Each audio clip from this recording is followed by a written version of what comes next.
Hello everyone, स्वागत है एक बार फिर से आपका जीरो टू हीरो में। अपना टॉपिक चल रहा था कोण टॉपिक में अपन ने कोण के बारे में पढ़ा, कोण की परिभाषा के बारे में पढ़ा, कैसे कैसे कोण होते हैं, कौन कौन से होते हैं, कौन से मात्रक होते हैं और आपस में संबंध, इन सब चीज़ों को हमने पढ़ा था। ठीक है, आई होप वीडियो अच्छा लगा होगा। अब अपन उसी में आगे पढ़ेंगे, कोण से थोड़ा सा रिलेटेड कुछ और पार्ट रह गया, उसके बाद अपना पार्ट चलेगा त्रिकोणमिति। त्रिकोणमिति पढ़ेंगे, हर कंपटीशन में त्रिकोणमिति आती है और नॉर्मली हर बच्चे को ये टॉपिक थोड़ा सा क्या लगता है, डिफिकल्ट लगता है, बट ऐसा कुछ नहीं है, बहुत ही आसान तरीके से अपन इसको पढ़ेंगे। एक चीज़ ध्यान रखना, अपना जो भी टॉपिक होगा वो हर कंपटीशन के लिए रहेगा। 6 से लेकर 10th और फिर 10th लेवल तक जितने भी एग्ज़ाम होते हैं, कंपटीशन एग्ज़ाम, उन सब में ये क्या होंगी, कारगर होंगे। इसलिए वीडियो को ध्यान से देखना, पूरा देखना, और पसंद आए तो लाइक ज़रूर करना। हम आपके लिए इतनी मेहनत करते हैं तो एक लाइक तो बनता है, तो प्लीज़ लाइक करना। और अभी तक चैनल को सब्सक्राइब नहीं किया तो सब्सक्राइब कर लेना। कंप्लीट मैथ मिलेगी आपको, इसमें एक भी टॉपिक छूटेगा नहीं। फिर भी अगर कोई टॉपिक रह जाता है जिसकी रिक्वायरमेंट आपको हो तो आप कमेंट करके मेरे को बोल सकते हो, हम उस टॉपिक को अच्छे से पढ़ेंगे। ठीक है, चलिए स्टार्ट करते हैं आगे। अपना जो टॉपिक चल रहा था वो कोण का चल रहा था, उसमें हमने क्या पढ़ा था, लास्ट जो अपना टॉपिक था वो था डिग्री को रेडियन में चेंज करना। आज अपन रेडियन को डिग्री में कैसे चेंज करते हैं थोड़ा सा वो देखेंगे, उसके बाद अपन त्रिकोणमिति स्टार्ट करेंगे। ठीक है, तो देखो फॉर्मूला क्या था अपना, radian is equal two degree गुणा पाई बटे 180 डिग्री। ये था डिग्री को रेडियन में चेंज करने के लिए। इसके बेस पे हमने एक एग्जाम्पल देखा भी था। आज अपन इसका उल्टा यानी रेडियन को डिग्री में चेंज करके देखते हैं। एक दो एग्जाम्पल इसके देखेंगे तो क्लियर हो जाएगा। फिर भी अगर कोई डाउट लगे तो आप मेरे को बोल सकते हो। देखना, डिग्री है, ये पाई बटे 180 है, इसको इधर भेजेंगे तो किस में आ जाएगा, भाग में आ जाएगा। तो क्या आएगा, डिग्री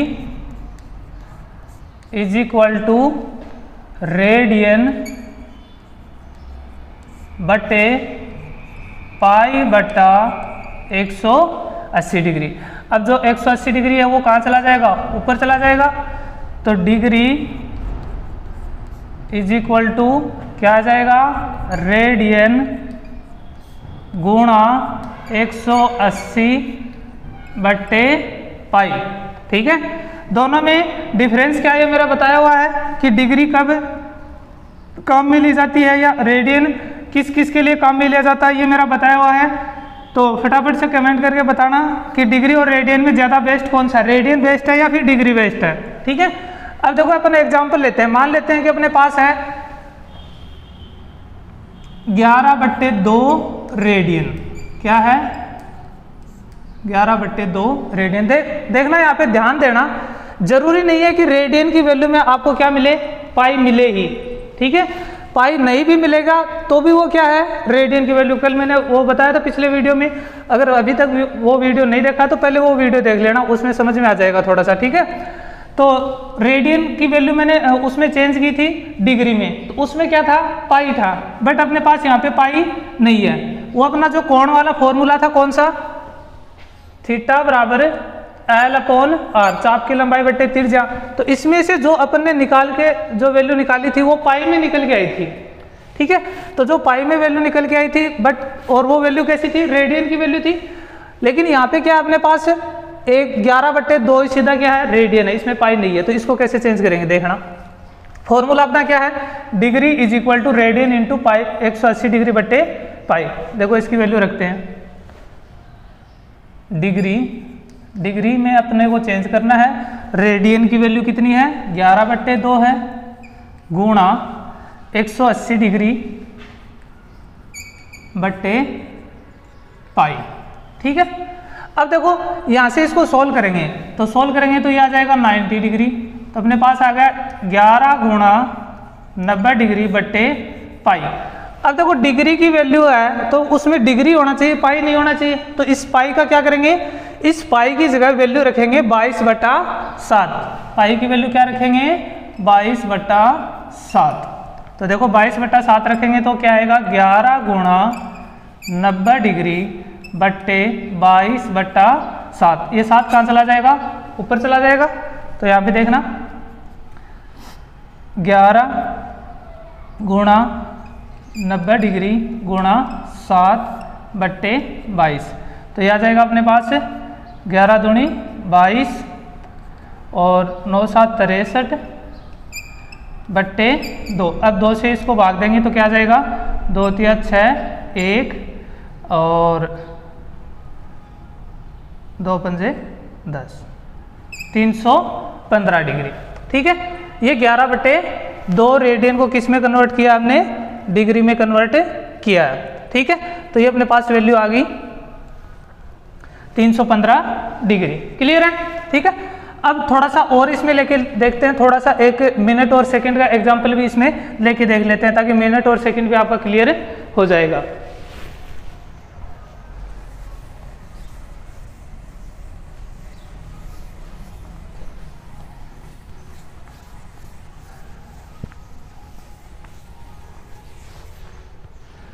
जिसने पहला पार्ट नहीं देखा पहले वो देख लेना, उसके बाद ये देखना, अदरवाइज ये इतना समझ में नहीं आएगा।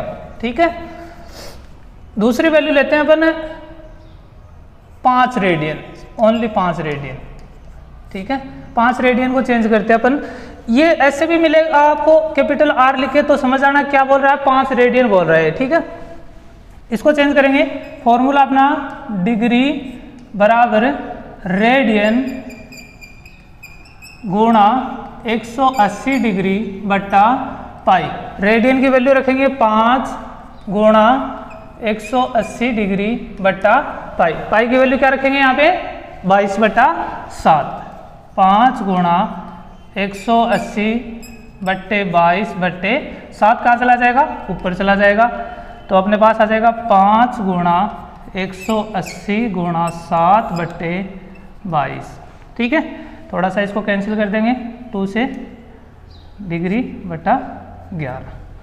तो ये अपने पास आ जाएगा 450 डिग्री गुणा 7/11। ठीक है, थोड़ा सा और इसको कर लेंगे, 0 7 पंजे 35, 7 चौक 28 और 3 31। ठीक है, डिग्री बट्टे 11। अब इसको सोल्व करेंगे, देखना इसको सोल्व करेंगे तो कैसे करेंगे, डिवाइड, सिंपल अपन डिवाइड करते हैं वैसे करेंगे। 3150 डिग्री डिवाइड बाई 11। ठीक है, 11 से इसको डिवाइड करेंगे तो 11 दूनी 22, कितना आ जाएगा अपने पास, 9 बच जाएगा, आगे 5 है, 11 8 88, ये कितना बच जाएगा 7 0 और 11 6 की 66, सॉरी। ठीक है, तो ये अपने पास आ जाएगा 4। तो अपने पास क्या आया, ये निकल के आया, यानी 286 सही 4/11 डिग्री। ठीक है, अब मैंने बताया था आपको कि जब भी ये फ्रैक्शन आए तो इसको अपन क्या करेंगे, सोल्व करेंगे। ठीक है, ये जो वैल्यू है इसको क्या करेंगे अपन, पूर्णांक में कन्वर्ट करने की कोशिश करेंगे, यानी पूर्ण नंबर बनाने की कोशिश करेंगे। तो यहाँ पे भिन्न संख्या आ रही है 4/11, तो इसको सोल्व करने के लिए, अब देखो ऐसे तो सोल्व कर नहीं सकते अपन दशमलव में। ठीक है, तो यहाँ पे क्या करेंगे, इसको इससे छोटी जो वैल्यू है उसमें इसको बदल देंगे, किसको, 4/11, क्योंकि ये तो है ही। और वो तरीका मैंने बताया था आपको कि इसको 2 टुकड़ों में तोड़ लेंगे, 286 डिग्री और ये प्लस का साइन लगा के और इसको अलग कर देंगे। ठीक है, अब मैंने बताया था आपको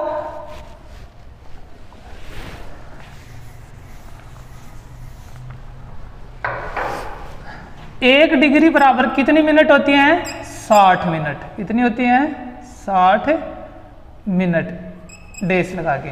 ठीक है, कितने, किसको कन्वर्ट करना अपने को, 4/11 को। तो 4/11 से दोनों साइड क्या कर देंगे, गुणा कर देंगे। तो 1 डिग्री गुणा 4/11, 60 मिनट गुणा 4/11। ठीक है, तो यहाँ पे आ जाएगा 4/11 डिग्री बराबर 6 चौक 24, 240 बट्टे 11 मिनट। ये किसकी जगह आ गया, किसकी जगह, इसकी जगह। तो मैं यहाँ पे क्या लिखूंगा, 286 डिग्री प्लस 240 बट्टे 11 मिनट। इसको सॉल्व करेंगे फिर से उसी मेथड से, डिवाइड वाले से। तो 240 में भाग देंगे किसका, 11 का। तो 11 दूनी 22, कितना बच गया अपने पास, 20, 11 एकम 11, कितना बच गया, 9 बच गया। ठीक है, 9 में जाएगा नहीं तो 9 बट्टे 11। ठीक है, तो यहाँ पे अपने पास क्या वैल्यू निकल के आई, 286 डिग्री प्लस 21 सही 9 बट्टे 11 मिनट। ठीक है, 21 सही 9 बट्टे 11 मिनट। ठीक है, अब इसमें भी देखो क्या आ रहा है, वापस एक भिन्न संख्या बन के आ रही है, फ्रैक्शन बन के आ रही है। तो इसको भी अपन क्या करेंगे, अलग अलग तोड़ लेंगे। तो देखना 286 डिग्री प्लस 21 मिनट प्लस 9 बट्टे 11 मिनट, ये अलग हो गया। अब मिनट से छोटी क्या चीज होती है, सेकंड। तो इसको किस में कन्वर्ट कर देंगे, सेकंड में कन्वर्ट कर देंगे। तो देखना आपके पास क्या था, 1 मिनट बराबर 60 सेकंड। ठीक है, 1 मिनट बराबर कितना आ गया, 60 सेकंड। अपने पास कितनी मिनट है, 9 बट्टे 11। तो 9 बट्टे 11 से दोनों साइड में क्या कर देंगे, गुणा कर देंगे। तो 1 मिनट गुणा 9 बट्टे 11 बराबर 60 सेकंड गुणा 9 बट्टे 11। ठीक है, तो 9 बट्टे 11 मिनट बराबर अपने पास आ जाएगा 540 सेकंड बट्टे 11। ठीक है, अब इसको क्या कर देंगे, सोल्व कर देंगे, या इसकी जगह लिखना चाहो तो लिख सकते हो 286 डिग्री प्लस 21 मिनट प्लस कितने सेकंड, 540 बट्टे 11 सेकंड।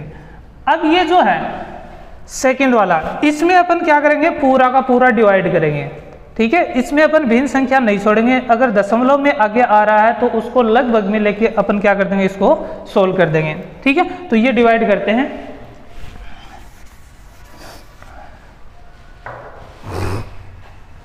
पाँच 540 में भाग देंगे किसका, 11 का। 11 चौक 44, कितना बच गया अपने पास, 10। ठीक है, 11 9 99, कितना बच गया, 1। अब देखो 1 है तो 1 में तो ये अपने पास जा नहीं रहा। ठीक है, तो अपन क्या करेंगे, दशमलव लगा देंगे, फिर 0 लेंगे। ठीक है, अब भी नहीं जा रहा तो अपना जो भाग है वो टूट जाएगा यहाँ पे। तो फिर से क्या जाएगा, 0 9। ठीक है, 99। ये प्रोसेस बार बार चलती रहेगी इसमें। ठीक है, 0 9 0 9 ऐसे, मतलब ये चलता रहेगा। यानी अपने पास वैल्यू कुल मिला के क्या आई है, 49.09, जो किसके नज़दीक है, किसके नज़दीक है, ये 50 के ज़्यादा नज़दीक है या फिर 49 के ज़्यादा नज़दीक है। देखो स्टार्टिंग क्या है, 10 से भी क्या है, कम है। ये 0 9 मतलब 1 0 से भी कम है। तो ये ज़्यादा नज़दीक किसके है, 49 के। तो यहाँ पे क्या लिखेंगे अपन, 286 degree plus 21 minute plus 49 second, और इसको लिख देंगे लगभग या अप्रोक्स, जो भी आप लगभग। ठीक है, अब जो ये प्लस वाला साइन है इसको हटा देंगे तो क्या आ जाएगा, 286 डिग्री 21 मिनट 49 सेकेंड लगभग। ठीक है, तो ये अपना क्लियर हो गया। रेडियन को डिग्री में चेंज करना, इसमें मिनट भी आ गई और सेकंड भी आ गई, और जो लास्ट में जैसे मान लो कि कंप्लीट डिवाइड नहीं होता वो भी इसमें क्लियर हो गया एग्जाम्पल में। ठीक है, तो इस तरह से अपन क्या करेंगे, रेडियन को डिग्री में चेंज करेंगे। सीधा सीधा अगर पाई की वैल्यू के रूप में मिलता है तो पाई से पाई कैंसिल होकर डायरेक्ट अपनी वैल्यू निकल के आ जाएगी। बट अगर ऐसी वैल्यू अपने पास आती है तो हो सकता है अपने को ऐसा इसमें सॉल्यूशन करना पड़े। आई होप ये एकदम से क्लियर हो गया होगा। फिर भी अगर कोई डाउट लगे तो आप मेरे को कमेंट करके बोल सकते हो। ठीक है, ये अपना कोण का पार्ट पूरा हो गया। ठीक है, कल वाले पार्ट में एक थोड़ा सा देखो, ये था एक रिजु कोण करवाया था। रिजु कोण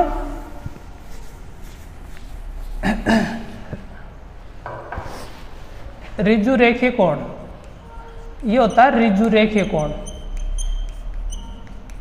ठीक है, रिजु कोण क्या बताया था, 180 डिग्री से 360 डिग्री, बट ये नहीं होता, इसको बोलते हैं वृहत कोण। क्या बोलते हैं, वृहत कोण। ठीक है। जो कोण 180 डिग्री से बड़ा हो, 360 डिग्री से छोटा हो, उसको बोलते हैं वृत्त कोण, ठीक है।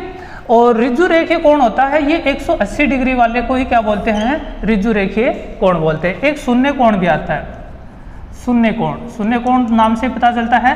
0 डिग्री के कोण को क्या बोलते हैं, शून्य कोण बोलते हैं। रेखीय कोण मैंने बता दिया था, सरल रेखीय कोण 180 डिग्री को बोलते हैं। समकोण किसको बोलते हैं, 90 डिग्री को। न्यून कोण किसको बोलते हैं, 90 डिग्री से कम को।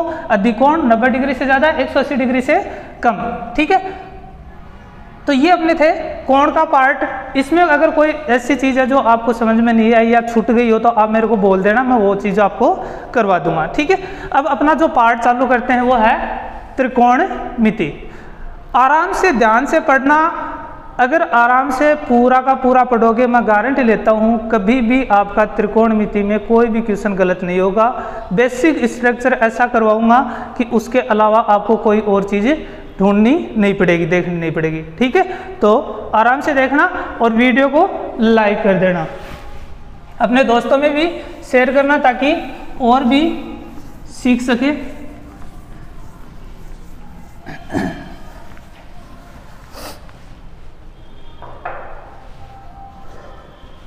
त्रिकोणमिति,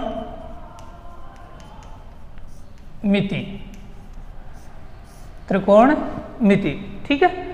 त्रिकोणमिति पढ़ेंगे, पहले इसका बेसिक पढ़ेंगे त्रिकोणमिति का, फिर त्रिकोणमितीय सर्वसमीकाएं पढ़ेंगे, फिर त्रिकोणमितीय फलन पढ़ेंगे, फिर व्युत्क्रम त्रिकोणमिति पढ़ेंगे, ठीक है। तो सब चीजें अपन स्टेप बाय स्टेप पढ़ते जाएंगे, हर चीज मैं इसमें क्लियर करवाऊंगा आपको, ठीक है। और कोई भी कंपटीशन हो उसमें एक भी क्वेश्चन आपका इससे गलत नहीं होगा, इतनी गारंटी है मेरी। अगर आप पूरा का पूरा वीडियो देखते हो, कोई चीज समझ में नहीं आए, आप मेरे को बेझिझक कमेंट करके बोल देना, हम उसको अच्छे से एक्सप्लेन करेंगे, ठीक है। त्रिकोणमिति, देखो त्रिकोणमिति में क्या है, इसको अगर अपन तोड़ें तो देखो क्या निकल के आता है, त्रि प्लस कोण प्लस मिति, त्रि प्लस कोण प्लस मिति। त्रि का मतलब होता है 3, कोण हमने अभी पढ़ाई है क्योंकि कोण से रिलेटेड ही है, इसलिए मैंने ये टॉपिक स्टार्ट किया है, ठीक है। कोण हो गया, मिति को क्या बोलते हैं, मिति का अर्थ होता है आकृति, ठीक है। 3 कोण और आकृति, यानी 3 कोणों से बनी आकृति। तो 3 कोणों से कौन सी बनती आकृति, जिसमें 3 ही कोण होते हैं सिर्फ, कौन बनता है, त्रिभुज। कौन बनता है, त्रिभुज, ठीक है।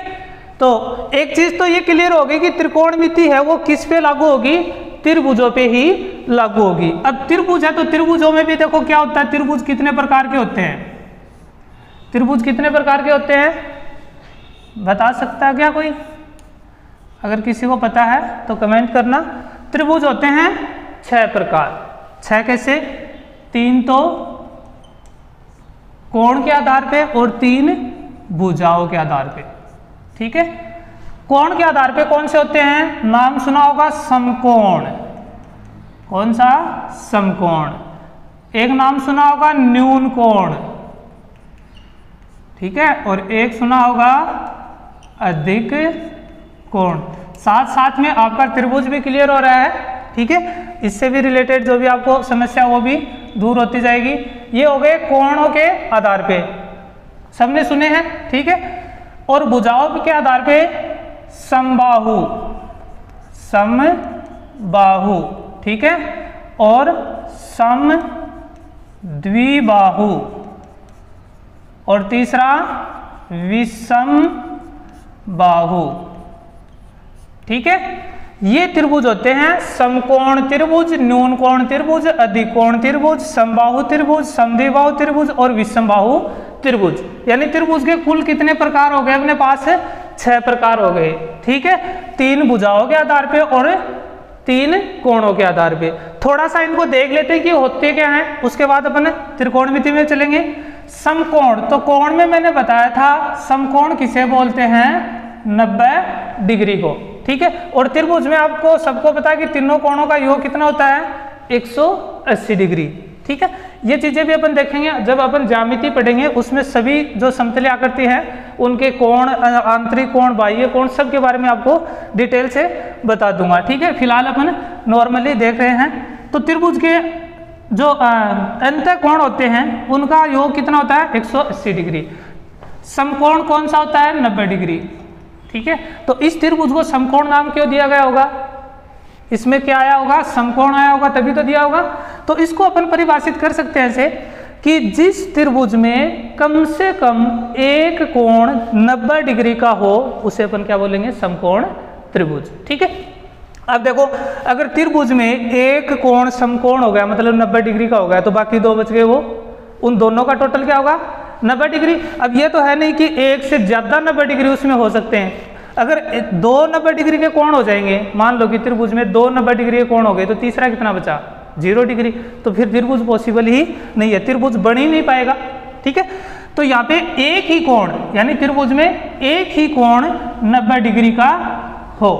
ठीक है, एक ही पॉसिबल भी एक ही है और एक ही होगा। ठीक है, तो उस त्रिभुज को अपन क्या बोलेंगे समकोण त्रिभुज बोलेंगे। ठीक है, न्यून कोण, अब न्यून कोण की बात आती है तो न्यून कोण कौन सा होता है, ऐसा त्रिभुज जिसमें कितने कोण, अब त्रिभुज है तो त्रिभुज में 3 ही कोण होते हैं, तो ऐसा त्रिभुज जिसमें तीनों कोण 90 डिग्री से कम हो, तीनों कोण क्या हो 90 डिग्री से कम हो, कौन सा त्रिभुज होगा न्यून कोण त्रिभुज कहलाएगा। ठीक है, अधिकोण त्रिभुज, अब अधिकोण का मतलब अधिकोण मैंने कब बताया था, जब कोण 90 डिग्री से बड़ा और 180 डिग्री से छोटा।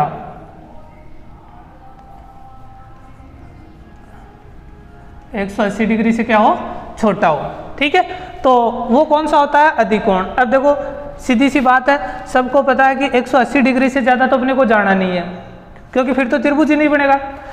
तो 90 डिग्री से 180 डिग्री के बीच में यानी जो भी कोण हो, 110 डिग्री हो, 100 डिग्री हो, 120 डिग्री हो, 150 डिग्री हो, जो भी हो। ठीक है, तो ऐसा त्रिभुज जिसमें कम से कम एक, इसमें भी एक ही और इसमें भी एक, लेकिन इसमें तीनों। ठीक है, अधिकोण त्रिभुज में ऐसा त्रिभुज जिसमें कम से कम क्या, जिसमें एक कोण, सिर्फ एक ही, कम से कम नहीं, सिर्फ एक कोण 90 डिग्री से बड़ा हो। ठीक है, और 180 डिग्री से छोटा हो, या सीधा सीधा अपन बोले तो ऐसा त्रिभुज जिसमें एक कोण अधिक कोण हो तो वो त्रिभुज कौन सा कहलाएगा अधिक कोण त्रिभुज कहलाएगा। ठीक है, बाकी दो क्या होंगे, अब एक अधिक कोण हो जाएगा तो बाकी दो क्या होंगे न्यून कोण होंगे। ठीक है, क्लियर है, कोण के आधार पे हो गया। अब बात करते हैं भुजाओं के आधार पे, ये है तो फिर ये क्या है, इनका कैसे पता लगाएंगे। तो अब कोणों की बात नहीं होगी, इसमें भुजाओं की बात होगी। समबाहु त्रिभुज है, अब देखो कोई भी आकृति है, कोई भी बंद आकृति है तो उसमें होता क्या है कि जितनी भुजाएं होती हैं उतने उसमें क्या होते हैं कोण होते हैं। ठीक है, अगर जैसे मान लो त्रिभुज है तो त्रिभुज में 3 कोण होते हैं तो 3 ही क्या होती हैं भुजाएं होती है। ठीक है, तो समबाहु मतलब ज्यादा से ज्यादा कितनी भुजाएं इसमें 3 से ज्यादा तो है नहीं, तो समबाहु में होगा कि त्रिभुज की तीनों भुजाएं समान हो लंबाई में, किसमें लंबाई में। ऐसा त्रिभुज जिसकी तीनों भुजाएं लंबाई में समान हो समबाहु त्रिभुज कहलाएगा।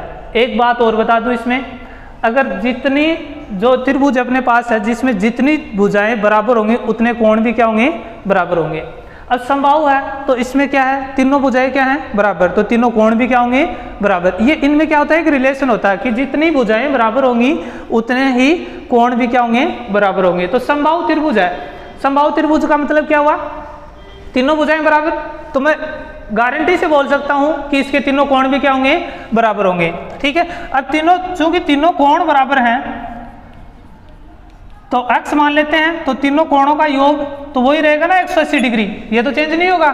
तो 180 x प्लस x, ठीक है डिग्री हटा देता हूं, तो ये हो गया 3x is equal to x degree. मान लो कि ये आपका त्रिभुज है, ठीक है, ये भी x हो गया और तीनों भुजाएं इसकी बराबर है लंबाई में, ये भी x हो गया और ये भी x हो गया। तो 3x 3 से 6 टाइम ये कैंसिल हो जाएगा, x इज इक्वल टू क्या आ जाएगा 60 डिग्री। तो ये भी 60 डिग्री, ये भी 60 डिग्री अंदर वाला, ठीक है, और ये भी 60 डिग्री।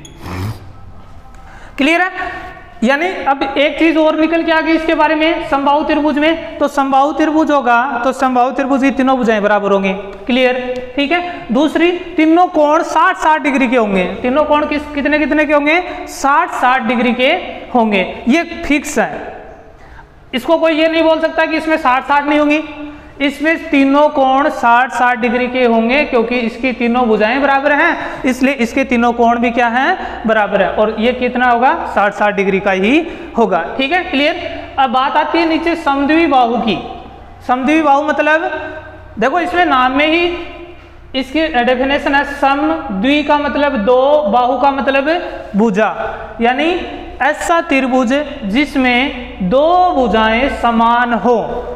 ऐसा त्रिभुज जिसमें दो भुजाएं समान हो समद्विबाहु त्रिभुज कहलाएगा। ठीक है, और समद्विबाहु त्रिभुज की दो भुजाएं बराबर है तो इसके दो कोण भी बराबर होंगे। ये आप गारंटी से उसको कर सकते हो, बोल सकते हो। ठीक है, कैसे?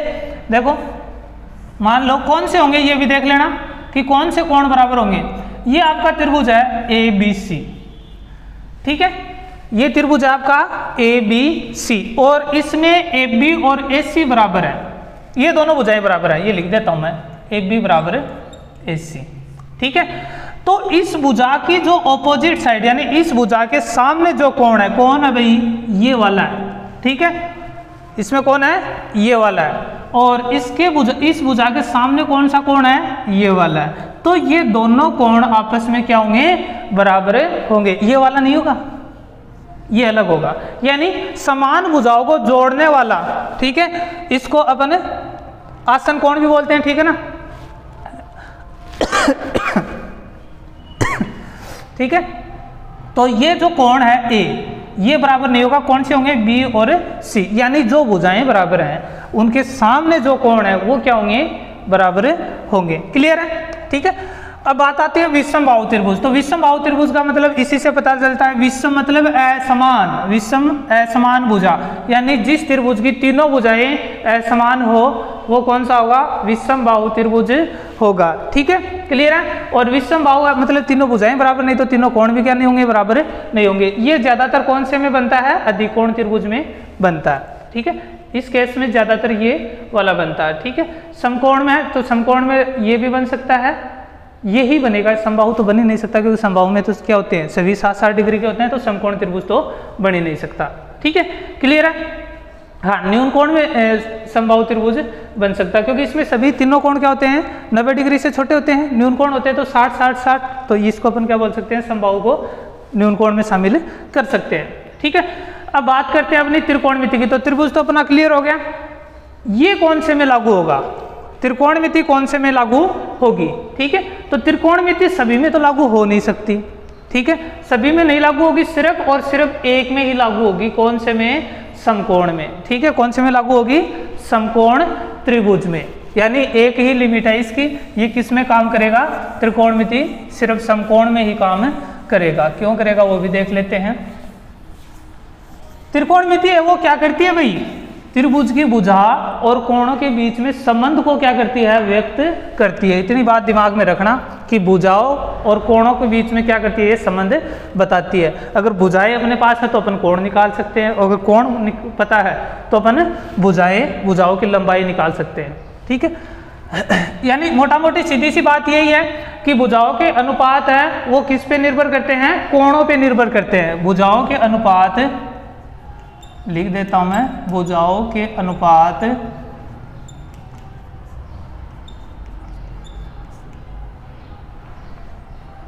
कोण पर निर्भर करते हैं, या कोण है वो भुजाओं के अनुपात पर निर्भर करते हैं।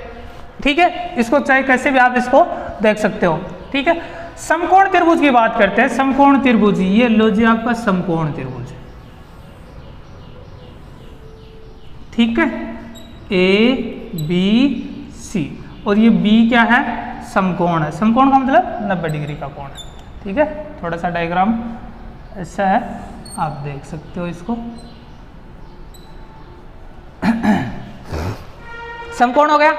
पहले समकोण के बारे में थोड़ा सा देख लो, कन्फ्यूजन होती है कईयों को, तो वो कन्फ्यूजन पहले क्लियर कर देते हैं। 90 डिग्री का कोण, 90 डिग्री का कोण होना जरूरी है तभी समकोण बनेगा, क्लियर है। 90 डिग्री के सामने जो भुजा होती है उसको बोलते हैं कर्ण। क्या बोलते हैं? कर्ण बोलते हैं, ठीक है। अब इसमें कौन सा लंब है, कौन सा आधार है? भाई त्रिभुज है, त्रिभुज में लंब और आधार दोनों चीजें होती हैं, बट यहाँ पे कैसे बताओगे कि कौन सा लंब है और कौन सा आधार है? देखो जब ऐसा डायग्राम आपको दे रखा है, ठीक है, तो इसमें अगर आपको कोई पूछे कि बताओ इसमें लंब और कर्ण कौन सा है, तो आप यहाँ पे कोई भी एकदम क्लियर नहीं बोल सकते कि ये लंब है या ये लंब है या ये आधार है या फिर ये आधार है। हाँ, कर्ण के लिए मैं बोल सकता हूँ, क्योंकि कर्ण हमेशा क्या होता है, 90 डिग्री के सामने की 90 डिग्री के सामने जो भुजा होती है उसी को अपन क्या बोलते हैं? कर्ण बोलते हैं। और ये भुजा सबसे बड़ी होती है। ये सबसे बड़ी क्यों होती है? उसका भी रीजन है। देखो जितना बड़ा कोण होगा त्रिभुज में, जितना बड़ा कोण होगा उसके सामने की भुजा उतनी ही बड़ी होगी। अब तो क्लियर हो गया होगा कि ये 90 डिग्री है, इसमें और 90 डिग्री का कोण नहीं बनेगा, नहीं बनेगा ना, क्योंकि तीनों का 180 होता है, तो दो कोण है वो 90 डिग्री से कम के ही बनेंगे। कम के बनेंगे मतलब सबसे बड़ा कोण ये है और सबसे बड़ा कोण ये है, तो इसके सामने की भुजाएं क्या होगी? सबसे बड़ी होगी, ठीक है। तो ये हो गया समकोण और ये हो गया कर्ण। अब देखो तो लंब और आधार का कैसे पता लगाएंगे?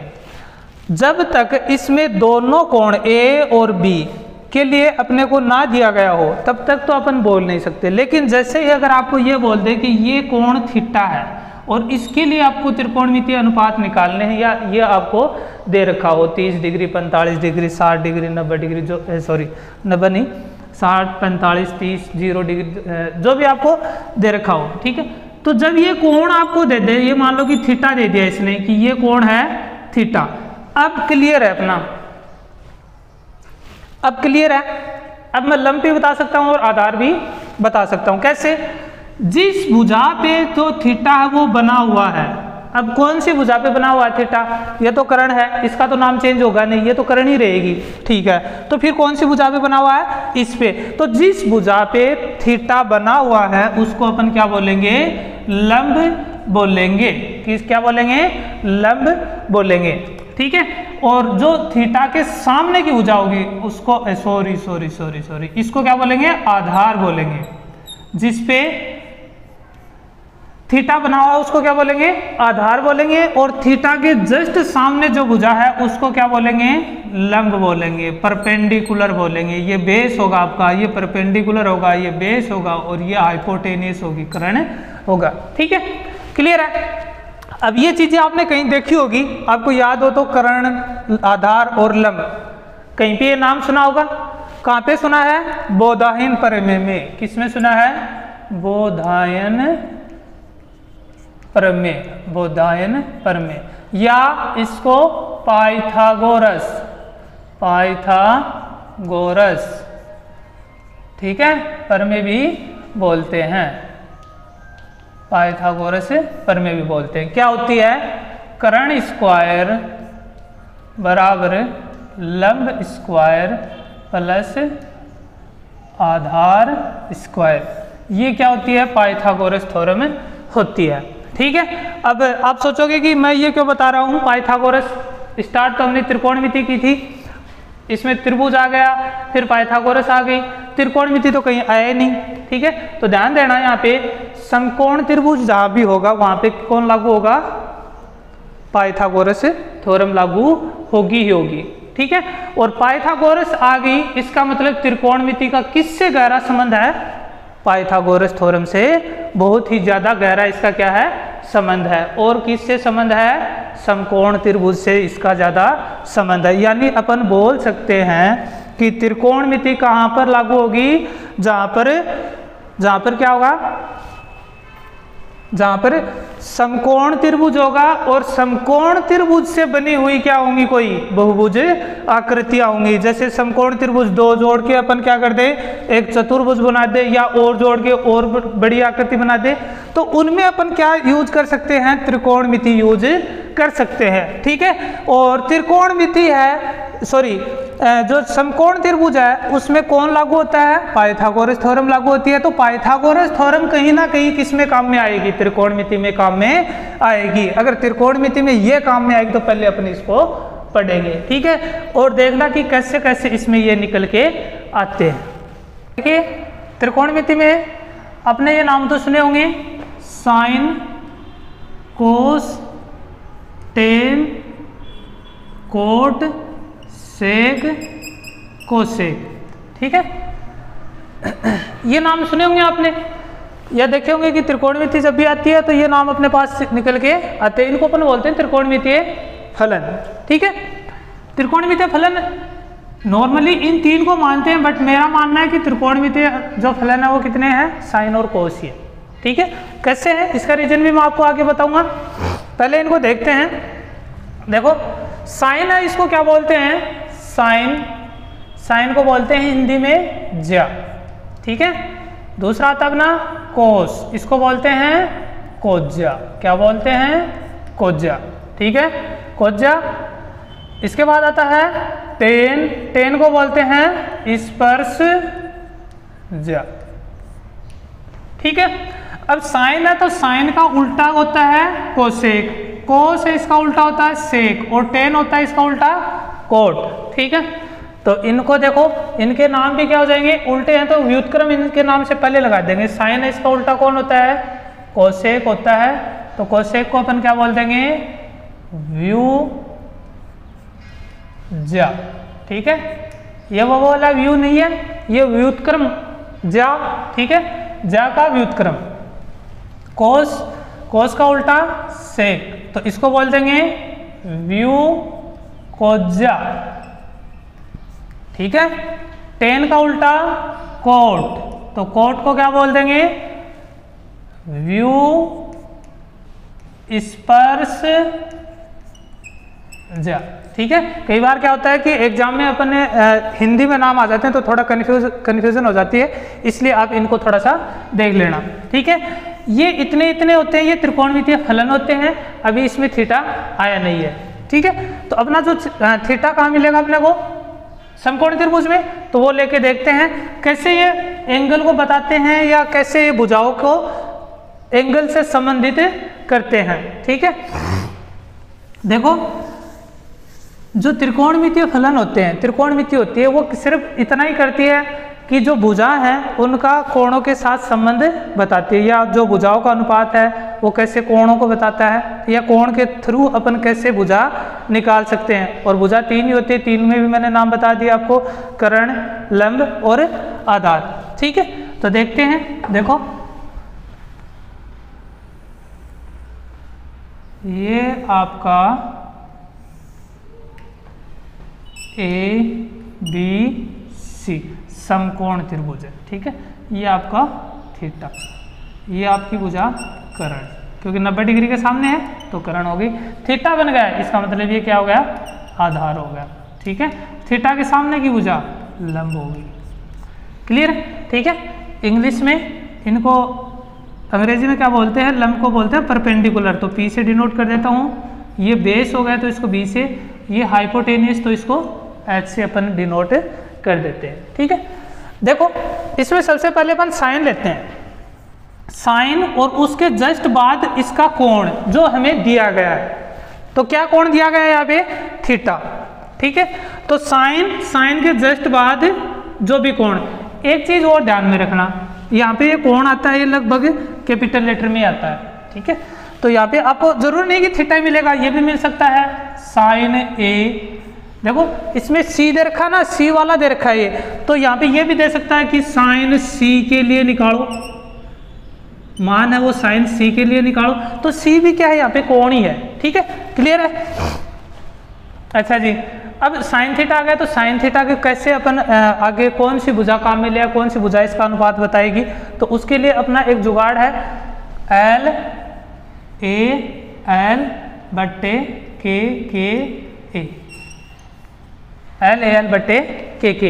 इंग्लिश में अगर अपन इसको लिखें, अंग्रेजी वाले में, तो एल मैंने यहाँ पे लिया लंब के लिए, एल किसके लिया है, लंब के लिए, और आधार के लिए ए लिया है, और कर्ण के लिए के लिया है इसमें। तो वो इसमें अगर अप्लाई करेंगे तो यहाँ पे देखना, लंब की परपेंडिकुलर तो पी, आधार बेस तो बी, फिर से लंब है तो पी, कर्ण है तो हाइपोटेनियस, हाइपोटेनियस और आधार बेस, ये अपना काम में आ जाएगा यहाँ पे। ठीक है, अब देखना इसको थोड़ा सा ऐसे समझना, पहले इसको समझ लो फिर ये अपना अपने आप हो जाएगा। पी बी पी बटे एच एच बी, यहाँ पे अपना जो सबसे पहले वाला त्रिकोणमितीय फलन है साइन, वो लिख रहा हूँ मैं, नंबर से लिख रहा हूँ। ठीक है, ये क्रम है इनका, साइन, फिर इसके बाद अपन लिखेंगे कोस, इसके बाद लिखेंगे टेन, इसके बाद लिखेंगे कोट, इसके कोट ही आएगा। ठीक है, ये लिखेंगे सेक और ये आ जाएगा कोसेक। ठीक है, हाँ जी, अब आ जाए यहाँ पे आते हैं साइन थीटा पे। तो साइन थीटा पे देखो, जहाँ जिस साइड पे ये लिखे है ना उस साइड से आपको पढ़ना है। जैसे साइन है तो साइन के लिए अपन पढ़ेंगे P बट्टे एच परपेंडिकुलर अपॉन हाइपोटेनियस, माने लंब बटे करण। ठीक है, तो साइन थीटा बराबर क्या आ जाएगा, क्या लिखेंगे, लंब बटे करण, क्या लिखेंगे, लंब बटे करण। ठीक है, क्लियर है, ओके। यानी P अपॉन एच या फिर लंब बटे करण। साइन थीटा यहाँ पे क्या बता रहा है, लंब और करण के अनुपात को बता रहा है, लंब और करण के अनुपात को ये वाला एंगल बता रहा है, किसके, ज्या के साथ, मतलब साइन के साथ। ठीक है, यानी अगर आपके पास लंब और करण दे रखा है तो आप कौन सा एंगल निकाल सकते हो, ये वाला एंगल निकाल सकते हो, किसके थ्रू, साइन के थ्रू, साइन थीटा के थ्रू आप ये कोण निकाल सकते हो। यानी इन दोनों का अनुपात इस कोण के साथ संबंध को दर्शा रहा है। ठीक है, अब कई जो आपके दिमाग में ये आ रहा होगा कि सर ये भी तो हो सकता है, इसमें क्या दिक्कत है, इसमें दिक्कत तो कुछ भी नहीं है, लेकिन जैसे आप इस एंगल पे आओगे, इस वाले एंगल पे, तो आपको पता है क्या होगा, यहाँ पे ये है, ये अपनी जगह छोड़ के चला जाएगा। कैसे, ये लंब नहीं रहेगा, फिर क्या बन जाएगा, ये आधार बन जाएगा। क्या बन जाएगा, आधार। क्यों, क्योंकि एंगल यहाँ पे बन गया है तो ये आधार होगा, ये तो करण है ही ऑलरेडी, तो ये आधार बन गया तो लंब यहाँ चला गया। अब लंब आपके पास है नहीं तो मीन्स साइन थीटा यहाँ पे काम आपका नहीं करेगा, तो फिर कौन करेगा काम, देखते हैं। दूसरे के पास आते हैं, फिर कोस के पास। कोस थीटा बराबर,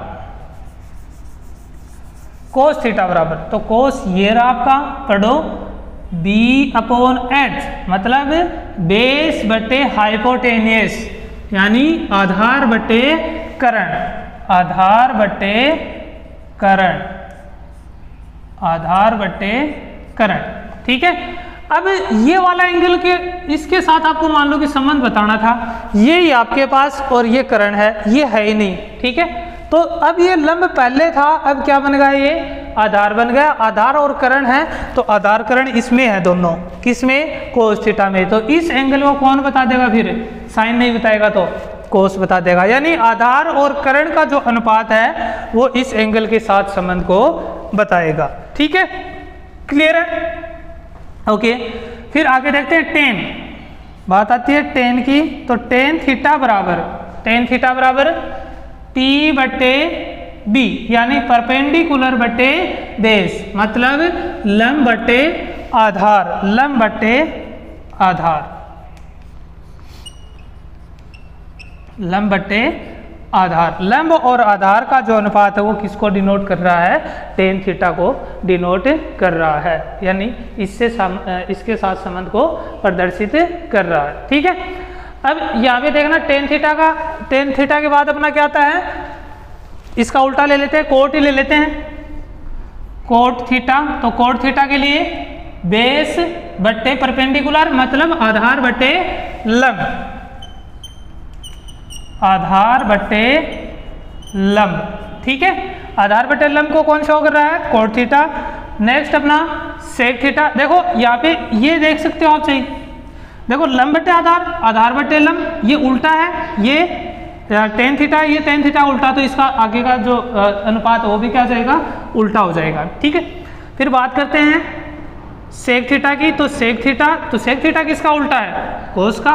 देखो सेक किसका है, कोस का। तो आप यहाँ से भी लिख सकते हो या फिर यहाँ पर भी देख सकते हो, सेक के लिए हाइपोटेनियस बटे बेस, मतलब करण बटे आधार, क्या आ जाएगा, करण बटे आधार, ठीक है।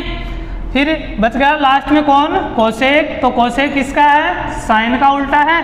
तो हाइपोटेनिस बटे परपेंडिकुलर, मतलब कर्ण बटे लंब, क्या आ जाएगा, कर्ण बटे लंब, ठीक है। तो ये इनके अनुपात निकल के आ जाएंगे, ठीक है।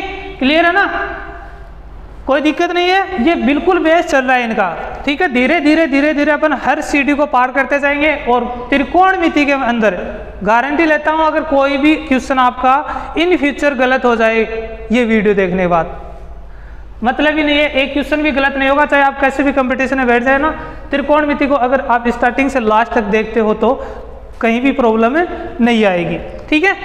अब देखते हैं आगे नेक्स्ट, इसमें सर्व समीकरण स्टार्ट करते हैं। सर्व समीकरण कितनी होती हैं त्रिकोणमिति में, 3 सर्व समीकरण होती हैं, वो तीनों देखेंगे, उसके बाद थोड़ा करके एडवांस लेवल पे चलते जाएंगे।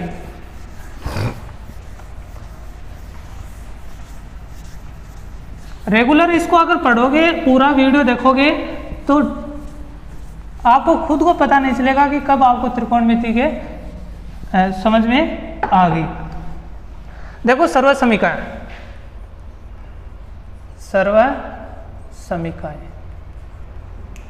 सर्व समीकरण नॉर्मली कौन सी होती हैं, sine square theta plus cos square theta बराबर 1, एक आती है 1 प्लस टेन स्क्वायर थीटा बराबर सेक स्क्वायर थीटा, और एक आती है 1 प्लस कोट स्क्वायर थीटा बराबर कोसेक स्क्वायर थीटा, ठीक है। ये अपनी सर्व समीकरण है, इन तीनों को देखेंगे कि कैसे निकल के आती हैं, ठीक है। अब देखो पीछे जो साइन कोस वो तो हो गया, अब मैं चलूंगा किसके पास, पाइथागोरस थ्योरम के पास। तो पाइथागोरस थ्योरम से निकालेंगे, ठीक है। तो पाइथागोरस थ्योरम अपनी क्या थी, कर्ण स्क्वायर बराबर आधार स्क्वायर प्लस लंब स्क्वायर, ठीक है। कर्ण स्क्वायर बराबर आधार स्क्वायर प्लस लंब स्क्वायर, ठीक है। क्लियर है, अच्छा जी। एक बार मैं फिर से वो लिख देता हूं ताकि आपको थोड़ा सा इजी रहे, आपके सामने रहेगा तब तक आपको इजी रहेगा, बाकी तो याद रह जाएगा। Sine cos tan cot sec cosec, ठीक है। हिंट के लिए सिर्फ ये देखो, ये चीजें अपने पास 3 ही है, कर्ण आधार और लंब, ठीक है। उधर भी 3 ही है। अब देखो अपन यहाँ पे क्या करेंगे, सिर्फ डिवाइड करेंगे, यानी भाग करेंगे, भाग करते जाएंगे, सर्व समीकरण अपने आप निकल कर आती जाएंगी, ठीक है। भाग कैसे करेंगे, देखो समीकरण आपके सामने है, अब समीकरण का पता नहीं है तो अपन जब असमीका समीकरण बहुपद ये पढ़ेंगे उस चैप्टर में आपकी ये भी क्लियर हो जाएंगे। फिलहाल जो मैं बोल रहा हूँ कि समीकरण है, तो समीकरण में क्या होता है, कोई भी ऐसा पक्ष जिसमें बराबर का चिन्ह लगा हुआ और 2 पक्ष, दायां पक्ष और बायां पक्ष, ठीक है, तो वो क्या होता है, एक समीकरण होता है, ठीक है। तो यहाँ पे अपने पास समीकरण है कर्ण स्क्वायर बराबर आधार स्क्वायर प्लस लंब स्क्वायर, जिसको अपन क्या बोलते हैं, पाइथागोरस प्रमेय बोलते हैं। भाग किसका दूंगा, भाग अपने पास 3 है, कर्ण है, आधार है और लंब है, तो इन्हीं का भाग देंगे। देखो स्क्वायर है तो मैं स्क्वायर का भी साथ में भाग दे देता हूँ, ठीक है। तो देखो सबसे पहले समीकरण के दोनों पक्षों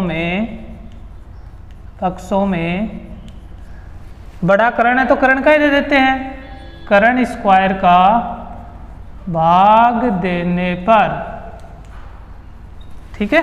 तो कर्ण स्क्वायर का भाग देंगे, कर्ण स्क्वायर बटे कर्ण स्क्वायर बराबर आधार स्क्वायर प्लस लंब स्क्वायर बटे कर्ण स्क्वायर, ऐसे देते ना भाग, ठीक है। अब इसका मैं अलग अलग भाग दे सकता हूं क्या इनमें, देखो ये कैंसिल हो जाएगा, इसकी जगह तो 1 आ जाएगा, और इधर अलग अलग भाग दे सकता हूं क्या, पता है क्या किसी को, दे सकता हूं या नहीं दे सकता, कमेंट करके बताना कि दे सकता हूं कि नहीं दे सकता।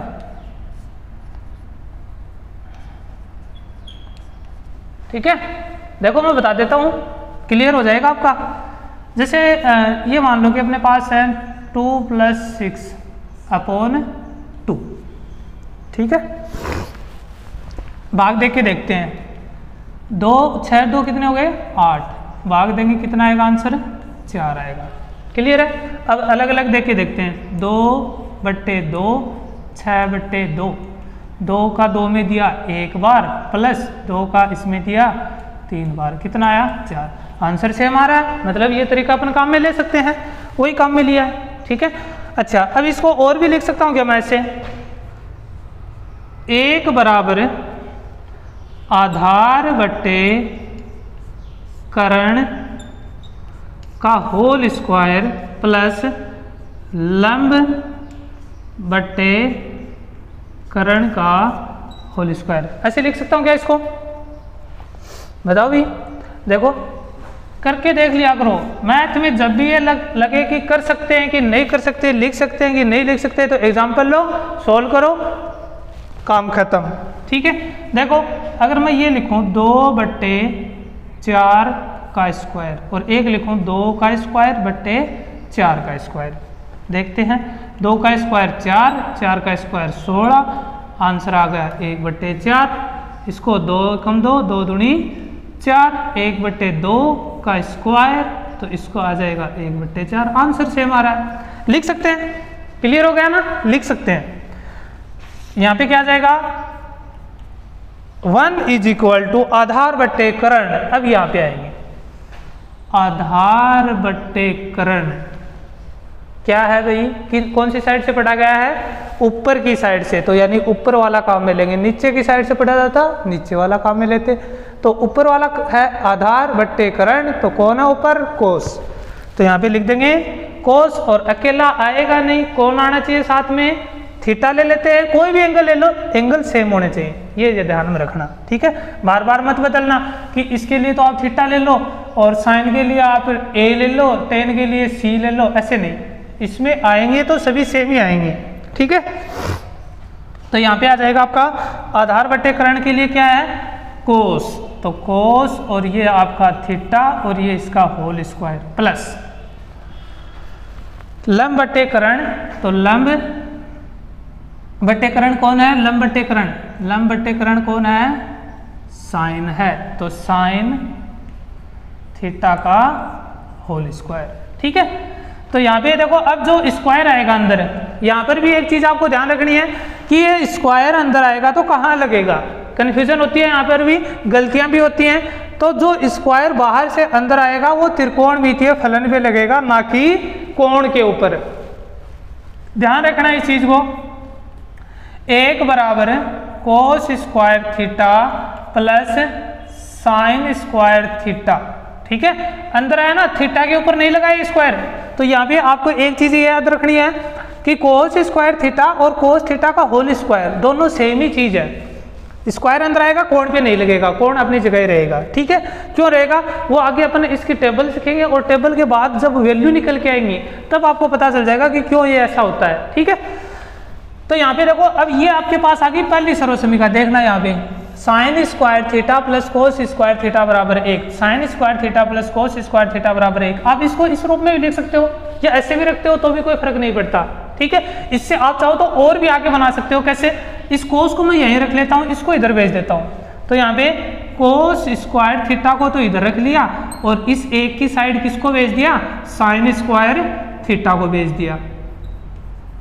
अब पूछोगे चिन्ह क्यों बदला, तो भाई चिन्ह बदलेगा जब भी कोई चर राशि या अचर राशि किसी समीकरण में एक पक्ष से दूसरे पक्ष, चाहे दाएं पक्ष से बाएं पक्ष, चाहे बाएं पक्ष से दाएं पक्ष, अगर जाती है तो उसका चिन्ह है वो बदल जाता है। प्लस की है तो माइनस की हो जाएगी, माइनस की है तो प्लस की हो जाएगी, गुणा में है तो भाग में चली जाएगी और भाग में तो गुणा में चली जाएगी। ठीक है। तो चिन्ह बदल जाएंगे। तो यहाँ पे प्लस की थी, इधर गई, ये क्या हो गई, माइनस की हो गई। ठीक है।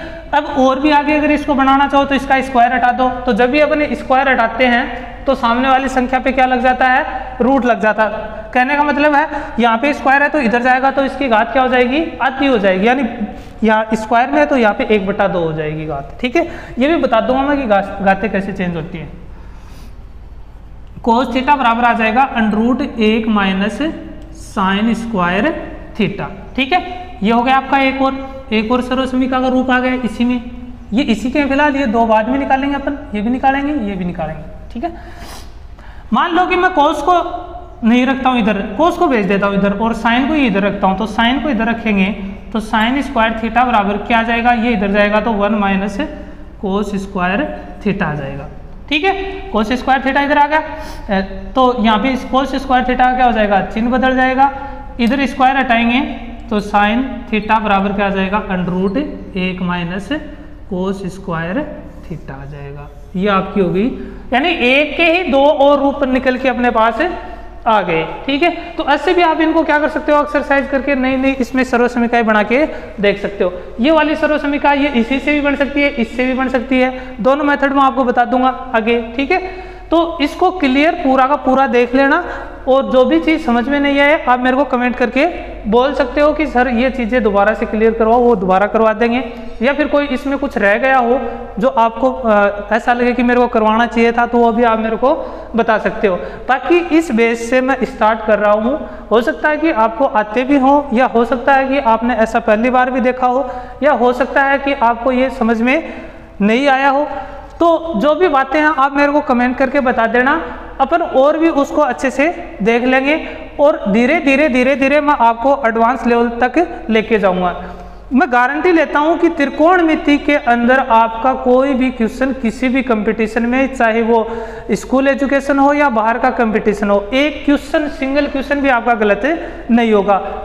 इन फ्यूचर भी आप इसको देखते रहना, ठीक है। वीडियो को पूरा देखना, लाइक करना, और अभी तक चैनल को सब्सक्राइब नहीं किया तो सब्सक्राइब कर देना। हाँ, कोण वाला चैप्टर पढ़ने के लिए इससे पहले वाला वीडियो आपको देखना पड़ेगा, अदरवाइज आप कोण को नहीं समझ पाओगे, ठीक है। वो भी देखना जरूरी है, तो वो आप देख लेना, ठीक है। वीडियो अपने दोस्तों में जरूर शेयर करना ताकि वो भी इस चीज़ को सीख सके, ठीक है। अगर आप इसको नोट करना चाहो तो आप वीडियो को पॉज करके और नोट भी कर सकते हो। इन फ्यूचर बहुत काम में आने वाली चीज़ें हैं, और मैं हर चीज़ वो करवाऊंगा जो स्कूल एजुकेशन के लेवल की भी हो और कंपटीशन लेवल की भी हो, ठीक है। तो इसको ध्यान से देखना।